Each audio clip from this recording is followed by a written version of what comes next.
everyone for coming to Singularity's Abilities. I'm James Martel, co-host with Julia Eng, and we really want to also thank Courtney Esenprice for all of her work in putting this together. Just great to see all of you. We kind of put it together. It was all very abstract, and now it's really happening, so it's exciting. So yeah, so I don't know, Peter, if you do want to say anything. We were gonna, the idea is everyone would talk for about 10 minutes. We have 3 panels. The first one is called Singularity's, Inscriptions. That'll go till 10 a.m. Chicago time. The second one is called, and then we'll have a break for 15 minutes. The second one is called Singularity's Philosophy, and that will go to 11:15 Chicago time. And then the final one, which will start 11:45, is Singularity's Politics, which will go to 12:45 p.m. Chicago time. And then finally, at 1 till 1:30, we'll have Sam's own responses. I believe will be impromptu, right? That's correct, because you haven't heard any of these before. So, and that will be that. So, yeah, so I don't know, do you want us to say a couple words, Peter, just to sort of? Well, I'm substituting for Jörg, who was unfortunately unable to be with us today because of an unfortunate event. And I'm going to only say that we're really happy to be doing this. Julie and James are the ones who organized it with Courtney. And since they're not really hosts on Zoom, it's not like Northwestern University is doing anything particular in this regard, other than, well, actually, just not, but we're really happy to have Sam in our department, and that we're faculty members and students and colleagues. So it's really a very joyous event in a pretty dismal time with little sparks of hope, as Sam mentioned, one of them. But yeah, so that's all I'm going to say. Great, perfect. Thank you so much. So it's going to be somewhat informal. We don't have formal introductions for people, but I guess Julia and I are going to co-host this first panel, Singularity's, Inscriptions. The idea loosely was that the first one would be about literature and writing and things like that. The second one would be more about philosophy, and the last one would be more about politics. That's the loose grouping, but it's not 100%, and we're not implying anything about anybody's papers in that grouping. So I guess without further ado, so if everyone could try to keep yourselves to 10 minutes, and I think Julie and I will try to send private chat messages when we think about 10 minutes is up. So kind of check the chat. We will start with Isabelle Alfandary's Learning to Read with Sam Weber. Thank you. Hello, everybody. Hello, Sam. Hello, Isabelle. Who lives right down the block, by the way. Yeah. You're muted, Isabelle. You have to turn on your. Oh, yeah. Right. So funny to be just across the street of Sam and so close also to all of you here. So I'm very happy to be with you today to celebrate a dear friend and a wonderful colleague. And I would like to thank the organizers for inviting me, and would like to immediately apologize for not being able to stay very late tonight, but hopefully I'll come back to hear Sam's answers. If I had to characterize Sam's contribution to complete theory, philosophy, and beyond, I would say that Sam has an extraordinary and acute original sense of reading. Whether Sam Weber reads Kafka, Luther, La Fontaine, Derrida, Kant, or Benjamin, he seems to always address the text through the double prism of the literal and the literary, with what with him I would call a return to the text. I would like to briefly highlight some aspects of the singularity of Sam's method, a singularity that has appeared to me more clearly along the years. What I would call Sam's reading method, I know that Simon Wortham used the expression acts of reading, his methodos, both the past and the pursuit of literary knowledge, has struck me ever since I met Sam and attended his lectures and seminars. Every time I read a text by Sam or take part in one of Sam's seminars, I get the impression that Sam not only has a reading style of his own, but teaches me to pay attention and elaborate on details in the text which may have passed unnoticed. His attention to details, be they philological, rhetorical, semantic, semiotic, or other, is what makes of Sam a reader and a teacher of literature. His reading modality and ability by no means applies only to literary texts, as I shall try to briefly show in my presentation, by addressing a non-literary corpus. Sam's style, what I assume to be the core of his teaching, has to do with a specific attention to details that put us on the path, the odos of reading. Actually, my intuition was confirmed when I reread for today's presentation, this introductory page from The Legend of Freud. And I'm going to read this half page. So here is Sam. The assumption of an extraterritorial position with respect to the matter being considered is constantly called into question by the very movement of the Freudian text. And this in turn demands a certain type of reading. It is a reading that is traditionally more at home with literary than theoretical texts. A text can be considered literary to the extent that its propositional, semantic, thematic content is exceeded or undermined by its syntactic movement. What it says is never separable from the way it says it. Although these lines focus on Freud's discourse and the specificity of his theoretical claim, it seems to me that they enable us to better understand how Sam Weber thinks of literature, or rather what qualifies for him as literary. Sam's definition of a literary text blurs the line between what is traditionally understood as literary and what is not. And I'm going to quote from Sam's text again. A text that can be considered literary to the extent that its propositional, semantic, thematic content is exceeded or undermined by its syntactic movement. I shall come back to this notion of excess, which it seems to me recurs in Sam's research objects.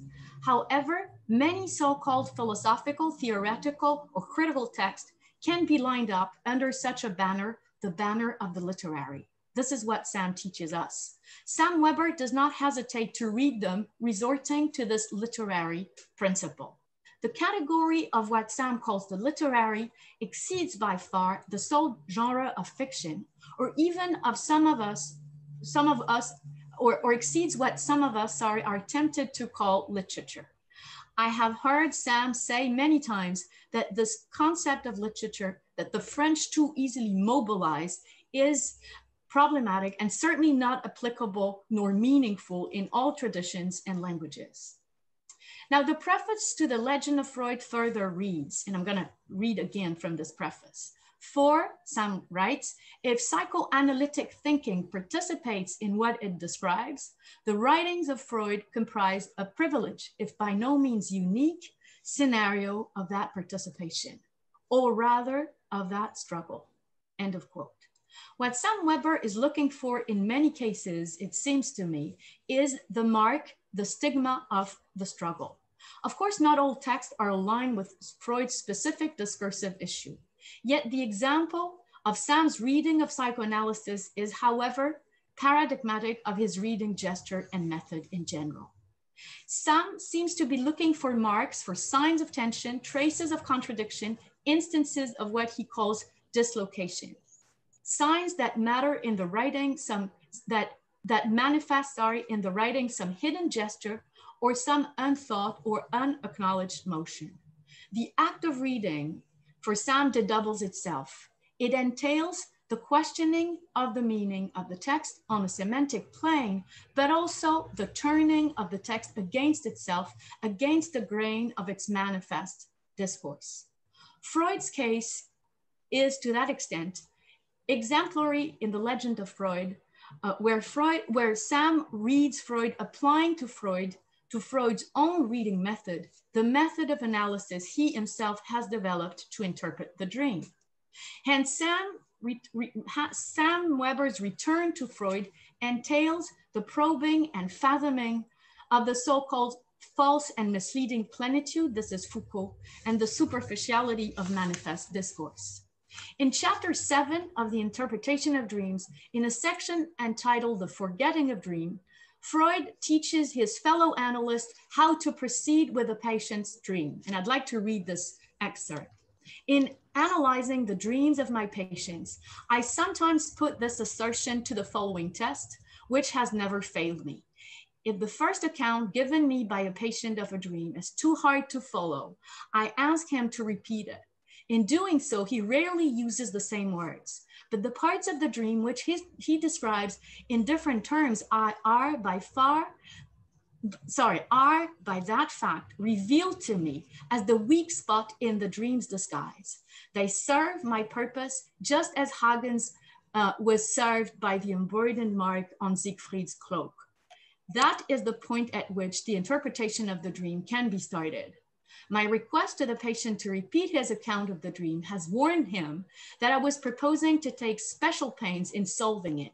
Under pressure of resistance, therefore, he hastily covers the weak spots in the dream's disguise by replacing any expression that threatened to betray its meaning by other less revealing ones. End of quote. Now, Sam Weber's reading method reminds me of Freud's tip to the analyst in training. Sam Weber is able to scrutinize the weak points in the text, which etymologically we know means the fabric, and to deduce his interpretation from it. To paraphrase Freud and try to characterize Sam's reading gesture, I would say that is the spot at which the interpretation of the text can be started. Sam's reading begins with the letter and its locality and constantly returns to it. In his readings, he pays close attention to supposedly minor signs that function as signals for the interpreter, etymological or translation issues, intertextual echoes. These marks oftentimes encrypt a resistance, a logical contradiction, a set of undecidable alternatives.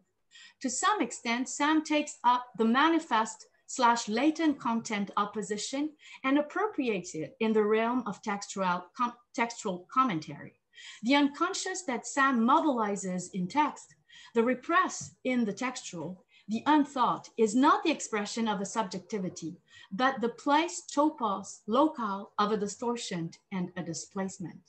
What the text means somewhat differs from what it says, and the jarring difference between the two sides of the same point, called text, constitute the text as a conflictual, differential, disseminating process.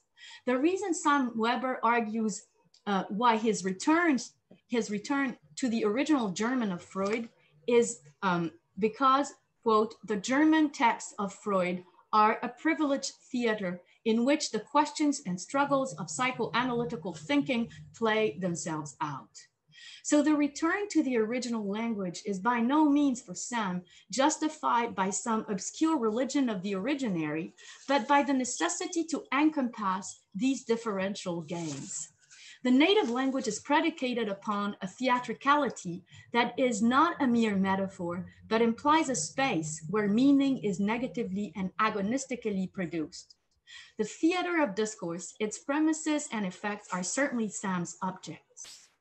Before concluding, I would like to briefly say a word of Sam's passion for jokes, because I find it emblematic and exemplary of his engagement with reading. I remember talking with Sam about a lecture he was about to give on a Coen Brothers film that he likes very much, and I do too, I must say, A Serious Man. The film was undoubtedly one of the funniest films I've ever watched, but I was fascinated by Sam's desire not only to analyze the comical effects at length, but also to communicate them, to share the laughter and account for it. As we all know, Sam Weber is especially interested and intrigued by Freud's so-called Witz or joke book. Here is Sam. A joke that does not produce explosive laughter, Freud will argue, will not be considered a joke at all. The essence of the joke is thus inseparable from the effect of laughter that it produces. This feature, however, raises particular difficulties for any theoretical discussion of jokes. For the property of laughter is not merely among others. If it allows us a measure of certainty in identifying jokes, it simultaneously poses an obstacle to their analysis and comprehension.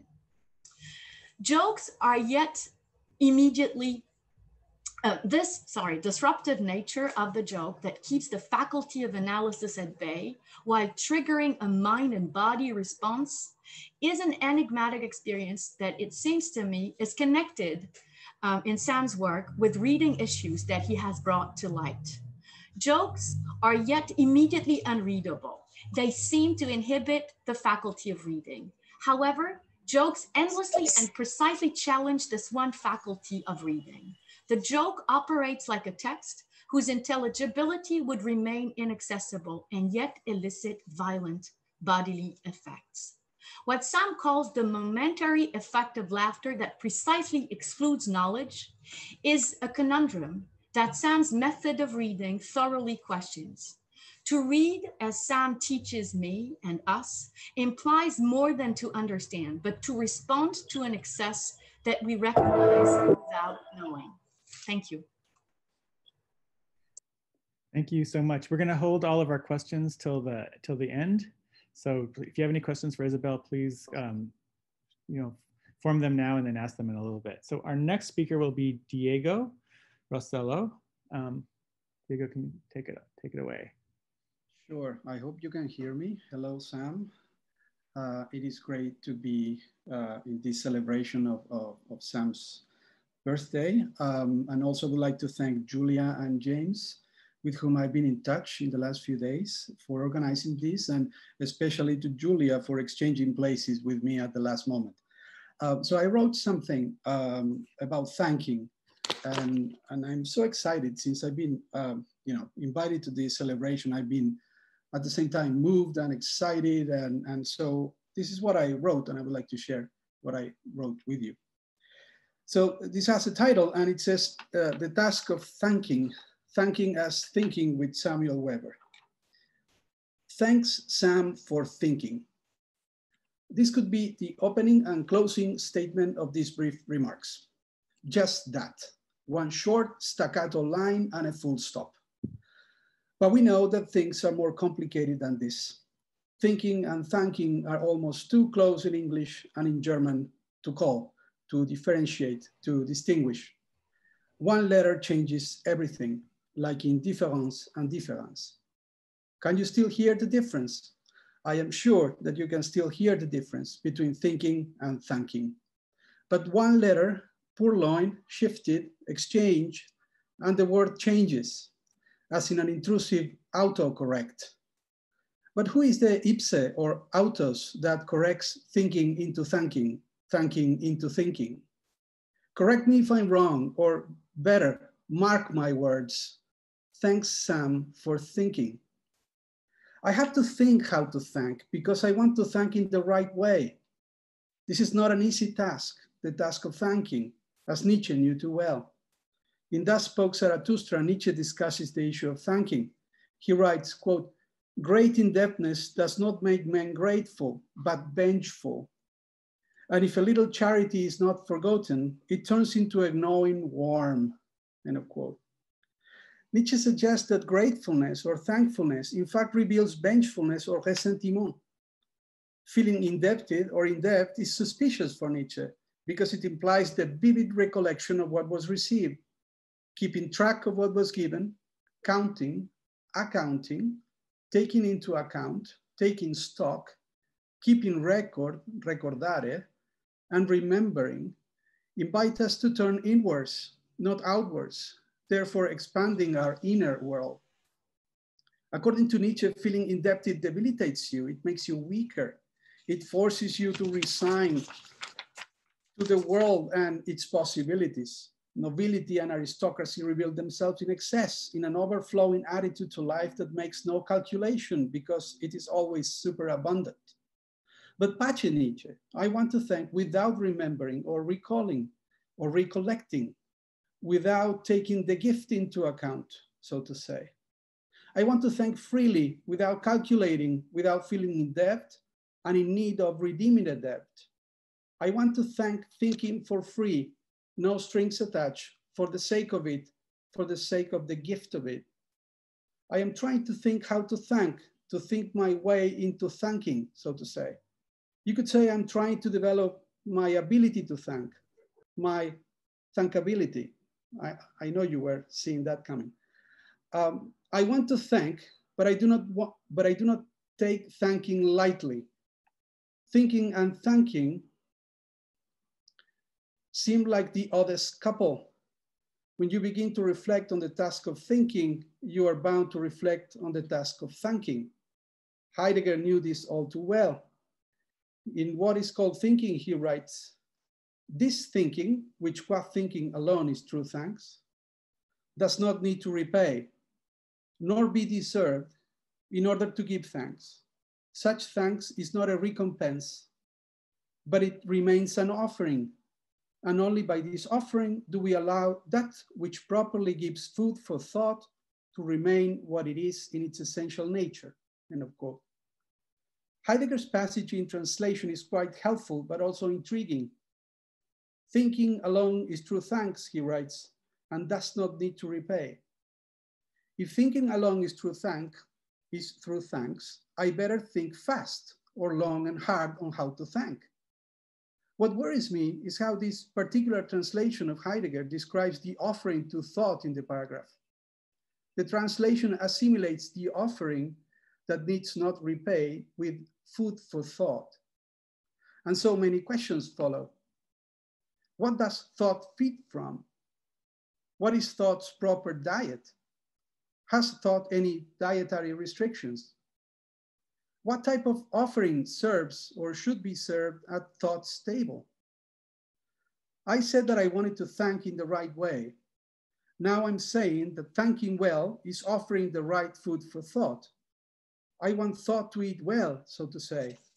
If eating well is, for Derrida, to come to terms with the economy of sacrifice, thanking well would mean to come to terms with the sacrifice of the economy, to stop counting, to stop taking stock, to let go, to release without leasing again, as if one were to decree an all-encompassing jubilee. Giving the right food for thought should be thanking. But thanking well and eating well are still a mystery to me, and I'm afraid I have been offering and serving the leftovers. Now, please allow me to play with the opening sentence, to exchange places between thanking and thinking. Please let me autocorrect. Now the sentence reads, thanks Sam for thanking. It would not be that different, would it? It would be awkward, for sure, as written by someone who is still learning how to write in a foreign language, or in English as a foreign language. The sentence seems written in the style of Tarzan of the jungle. Me thanks Sam for thanking. But in many ways, I thank and think like Tarzan, like a creature half human and half ape, like a thinking ape, like a thanking ape, like a Red Peter from the Pampas, from Buenos Aires, from Santiago, from the Southern Cone, or the now infamous Global South. Can we think how to thank from South America? Is deconstruction ever in South America?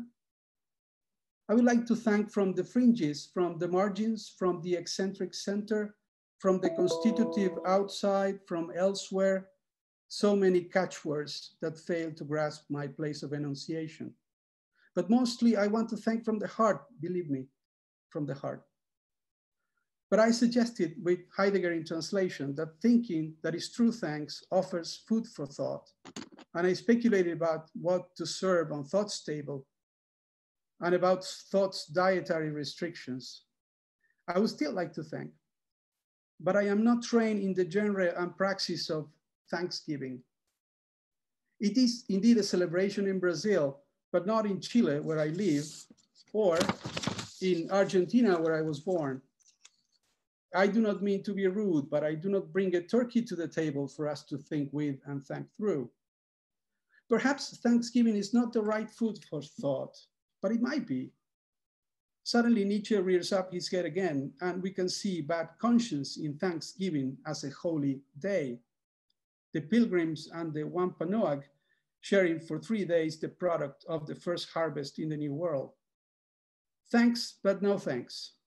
Perhaps it would be misleading to take the Thanksgiving holiday as inspiration for our way of thanking.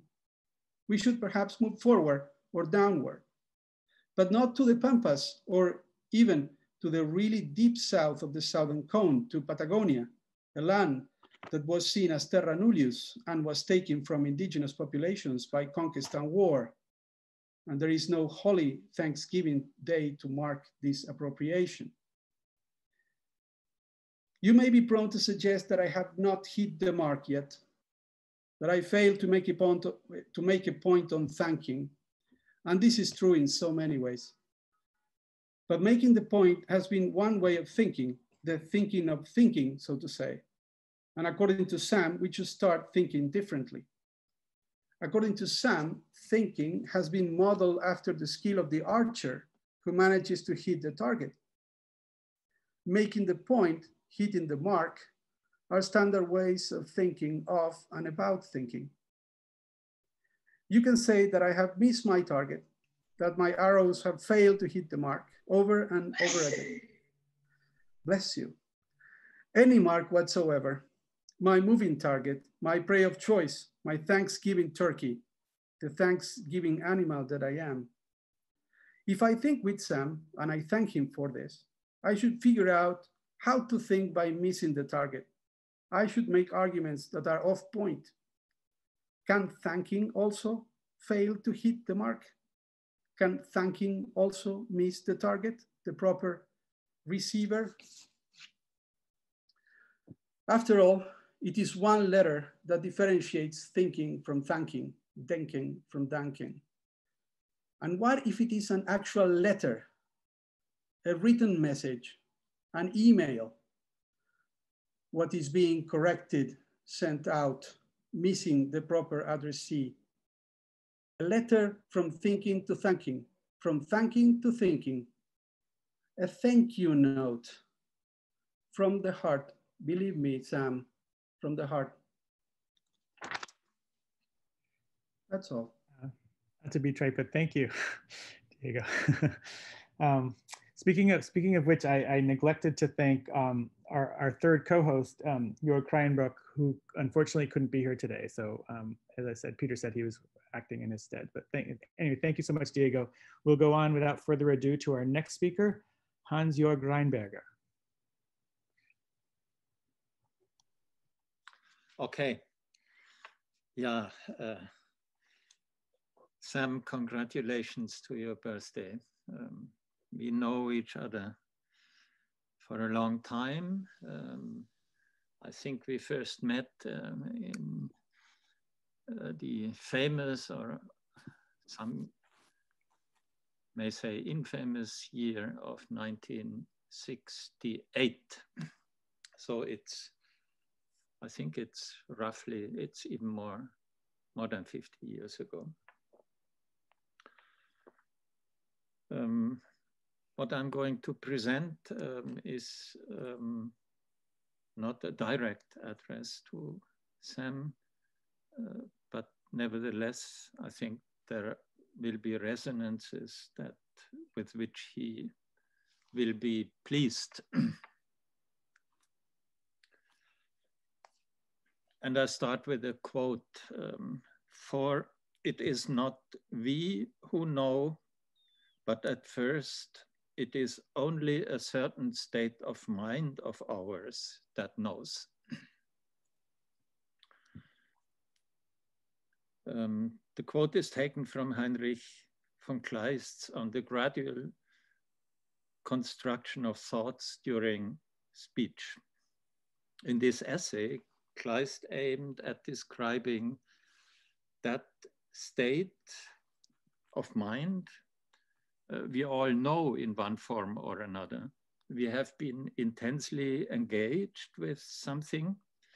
We carry it in us, but yet we have not got it straightened out.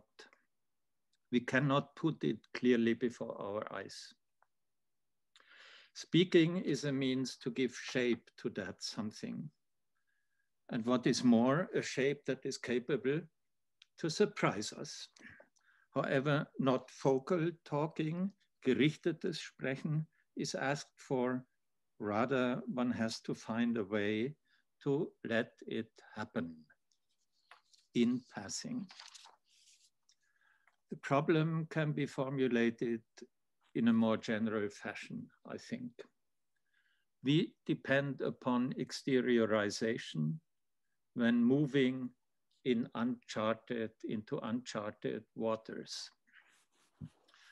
With the experiment, the natural sciences have created for themselves such an externalizing structure with whose help they succeed again and again to let themselves be astounded. The laboratory has become the space in which such surprises are made to happen and materialize. Experimental arrangements are thus finally inspiration machines. They are, as the French molecular biologist and Nobel Prize winner François Jacob has put it in his autobiography, in a matchless manner, they are machines for making the future. Research experiments again and again burst the restricted horizon of what in a given situation we are able to anticipate. It is the epistemic attraction of the experiment that from time to time, it gives way to the unprecedented. Unfortunately, breaking new ground in the humanities cannot rely on this kind of experiment, this special apparatus of exteriorized imagination. The act of writing, however, appears to present a comparable situation of externalization. Let us try to differentiate the quest a bit. Writing disposes of its own materiality. What it posits remains. In contrast to speech, it is not an instantaneous phenomenon. It can be passed on at distance, and its perseverance allows to coming back to it. With that, a new space and a new time is opened, a new dimension of the epistemic, writing over, iteration, as Jacques Derrida has put it. Written iteration has its basic form of expression in the palimpsest. The written word confronts us with its own materiality and becomes a sparring partner. In his later poetologies, Gaston Bachelard has engagingly dealt with the literary writing process and tried to capture it with poetic images. He sees poets to trust in, I quote, that their pen would stop of its own accord if it encountered a hiatus, that it would refuse to write unnecessary alliterations. End of quote. Without this material reference that expresses itself as resistance, this will say there would be no poetry, but only in a stammering. The ultimate interior is the exterior. The same holds for the sciences. Bachelard again, in the depths of matter, there grows an obscure vegetation. Black flowers bloom in matter's darkness. They possess their own velvety touch, a formula of perfume. End of quote. Writing is not simply expression. In order to bring that certain state of mind of Kleist to its manifestation, one has to adduce something from outside. One has to literally push it with one's hands. In writing, one's thoughts are underrun by the words. The event of being underrun hangs together with the material dispositive of writing. It is an experimental arrangement of its own, a generative disposition in the sense of Pierre Bourdieu, a culture of emergence in the sense of Bachelard. But one can get caught up in its maelstrom. And just as in the experiment, the respective outcome gives rise to the next trial. The written down lends itself to differential progression. Knowledge effects as well as poetic acts come about in the realm of the iterative. One does not write toward something where one would come to rest, but rather away from something. One detaches oneself. In this respect, writing, I think, is comparable to experimenting. It is on a par with it. Thank you.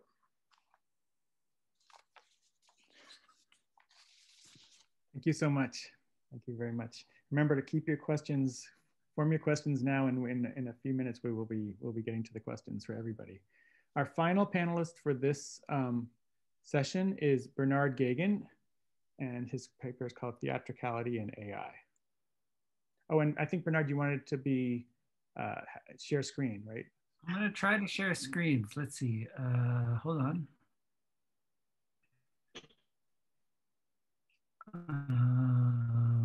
Slideshow.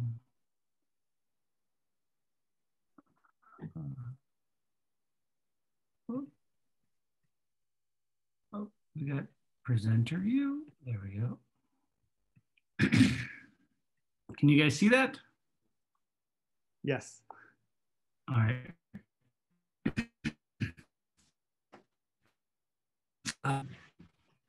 So first off, I'd like to thank the organizers and also Sam for allowing us to gather and talk and think together this day. So the remarks are drawn from actually a project that I started not long after I came to Northwestern in around 2002, when I was, very taken with Sam's Theatricality book. And only in the past year or so have I started writing the thoughts down in an organized way such that they're the basis of a short book about theatricality and AI. So thank you again for this chance to speak and hear my remarks. What you see here, incidentally, on the screen, on the bottom, there's a picture of the famous information theorist Claude Shannon, who devised the first programming mechanisms for chess-playing computers. To the right, you see so-called Ajib the Wonderful, a 19th century chess-playing automaton adapted from the celebrated chess-playing Turk.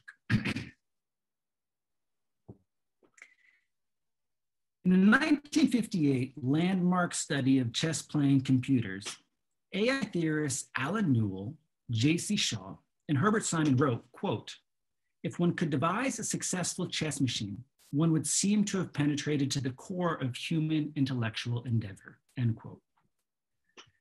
Their remark encapsulates two mainstays of scientific thought about thinking machines. First, that the ultimate goal of AI is not merely to automate tasks, but to strip away the world of fabulous appearances and penetrate to a rational core where mind and mechanism are somehow equivalent. Second, that chess playing embodies this logical and conceptual problem of reason in a privileged way, insofar as it embodies a rational and formal problem whose solution is independent of its material and contextual embodiment. For AI proponents, chess models an understanding of reason as a universal intellectual activity, free from historical specifics, defined by rule-bound cogitation. As historian of computing Nathan Ensmenger observes, chess has been the subject of hundreds of academic papers, noting that, quote, "It is a rare discussion of AI, whether historical, philosophical, or technical, that does not eventually come around to chess-playing computers, end quote. The peculiarity of their example, however, is that there are few technical activities so consistently marked by theatrical excess as the spectacle of the chess-playing machine. The best known example of this was the so-called chess-playing Turk, an exoticized 18th century counterfeit automaton that draped its supposed thinking machine in ostentatiously Orientalist garb. First shown by Wolfgang von Kempelen at the court of Maria Theresia in 1770, it was subsequently exhibited to popular acclaim in cities across Europe and North America. Kempelen would invite members of the audience to play chess with the machine, games which they almost without exception lost, thanks to the humans secreted within. In the 20th century, it became common for mathematicians and computer scientists to suggest that Kempelen had duped audiences with an ingenious counterfeit. But for Kempelen, the chess-playing machine staged a very different problem in reasoning than that imagined by latter-day theorists of AI. He presented the device as an illusion, or quote, happy deception, end quote, aimed at engaging observers' curiosity, astonishment, and sense of wonder. And without going into great detail, I think besides addressing problems of theatricality, I think some of the notion of the literary that Isabelle talked about may also be engaged in this kind of, I find, seductive concept of the happy deception. More specifically, Kempelen's presentations of the chess-playing Turk showcased a countervailing concept of intelligence, which tested intellectual mettle in viewers' ability to tease apart layers of illusions. The staging of such devices demanded that audiences navigate a host of frames to determine where exactly the conceit of the device lay. Exhibitors of the Turk unveiled the device itself with great ado. They lavishly rolled the device out, it was on wheels, and they presented the audience with this extravagant caricature of Oriental and perhaps Islamic difference. This, you know, not at the height of rivalries with the Ottoman Empire, but not so long after them either. The surface was then folded away to reveal an interior of rational, elegant mechanisms, representing the core of the human intellectual endeavor, automated in machinery.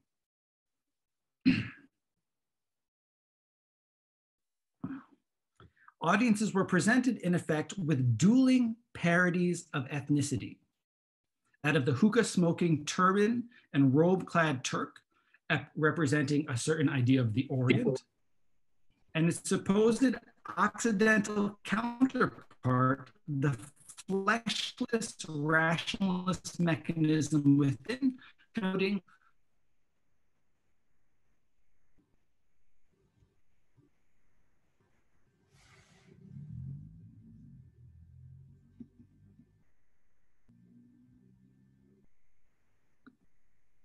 Can you hear me? Yes, now we can, yeah. Okay, sorry, the audio went away. So the audiences were presented in effect with dueling parodies of ethnicity, that of the hookah-smoking turban and robe-clad Turk, representing a certain idea of the Orient, and its supposed Occidental counterpart, the fleshless rationalist mechanism within, connoting Western Enlightenment. The Turkishness of the automata was, to speak with Jacques Derrida, a quote, theatrical effigy, end quote, for propping up a quote, white mythology, end quote, identified with the elegance and efficiency of rational mechanism. The solution to the illusion, that is the question of how it is that it played chess, was not revealed through mathematical analysis, but rather the ability to navigate these competing frames and recognize both the Turkish facade and the Enlightenment interior as theatrical effigies in the production of a fantastic notion of reason.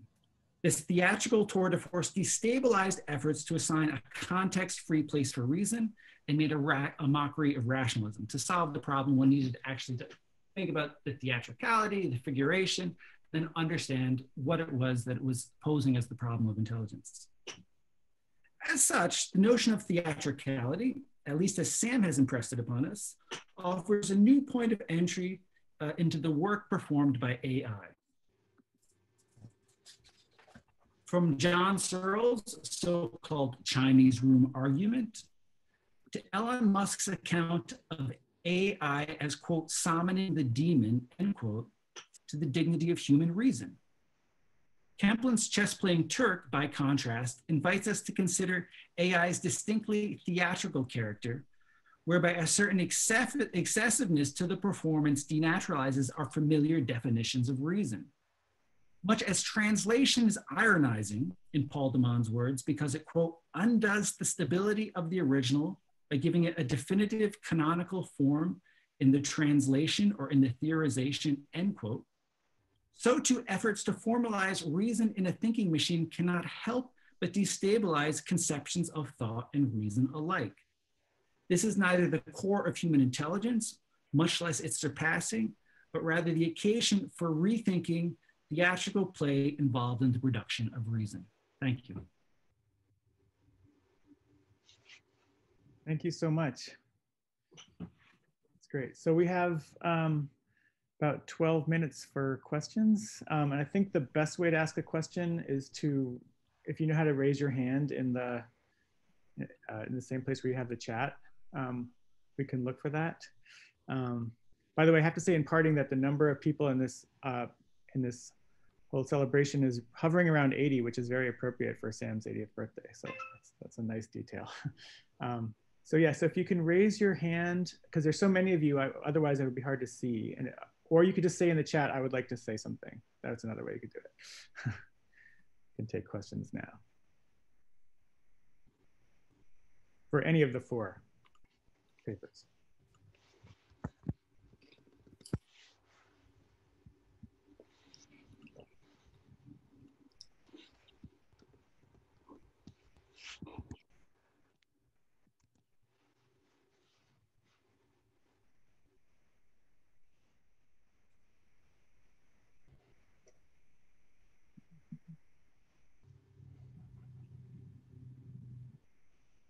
I can't find the little hands up button, but to raise a question. I'll just throw one out to the last, with respect to the chess playing machine, with respect to Sam's work, because I actually feel like I'm ventriloquizing Sam, which is the relation between what you were saying and the first fragment of Benjamin's Über den Begriff der Geschichte, on the concept of history, where this machine seems to be referenced. I'm wondering if you have anything to say, if there's any reflections on what Benjamin is doing with that AI theatricality complex. But you can say no. I just feel as though, I mean, I know this is silly, but that Sam must be asking this question. So, can you hear me okay? Is the audio a little okay? bit? It's just, it actually is a little hard to hear. Let me try going closer to the internet base to see if this helps. Can you hear me? How's the signal now? This is better. So, actually, I did a little looking into this, and there are a couple of things that struck me about Benjamin's case. First off, it seemed to me this was one of those cases where Benjamin, with hardly a few words, it seems to be one of the few people that understands von Kemplin's machine. The whole point, the point of von Kemplin's machine was essentially to mock a kind of certain mythology of Enlightenment rationalist thought. And Kemplin sort of presents this kind of Turkish, Oriental, possibly Islamist facade of exoticism. And then at the end, there's supposed to be this rational interior in the machine. And, part of what Benjamin seems to be saying is that there's actually a kind of theological and possibly Christian theological kernel motivating this. And, what I notice is, there's actually this entire history of 19th century devices that have these Orientalist facades that are trying to embody supposedly the great powers of kind of new industrial and technical reason. And so, what interested me partially about Benjamin's take on it is that on one hand, he's with that passage, he's kind of participating in a very lively extended debate. People like Goethe and Nietzsche had also commented on these machines. And at the same time, you know, recognizing that it's a certain excess to the display, a certain irony to the display that helps explain the work the performance does. And it's kind of, its figurality, its theatricality seems to me to be the kernel of the experiment, which goes unnoticed by a lot of contemporary efforts to design chess playing machines.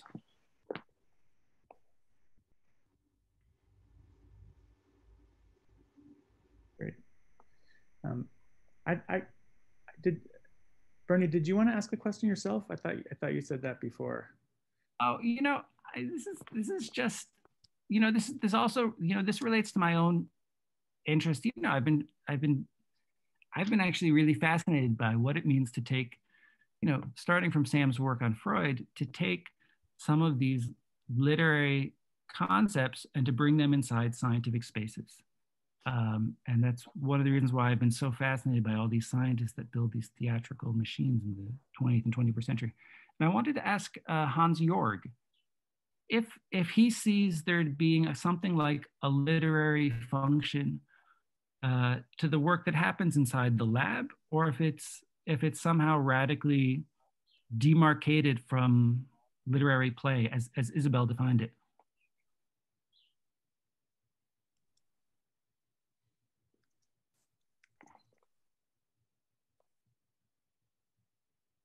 Hans-Jörg, do you want to answer that? You want to try to answer that? If you're there.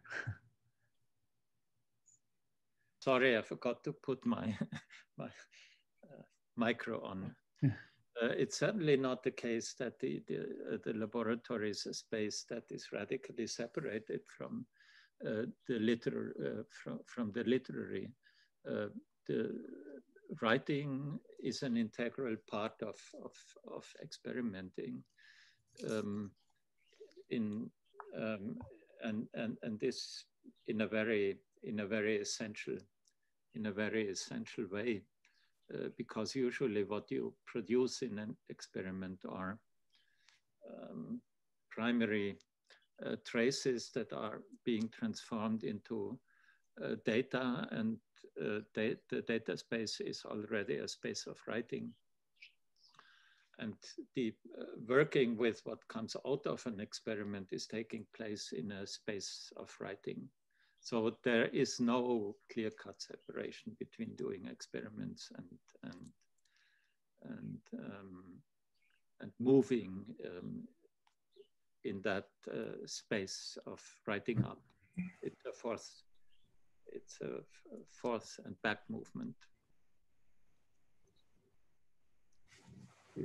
I realize that I also don't have the hand function on mine, so probably a lot of you don't. So if you want to ask a question, you can either just speak up or you can just type in the chat, "I'd like to ask a question." And I have a quick one for Diego while we're waiting.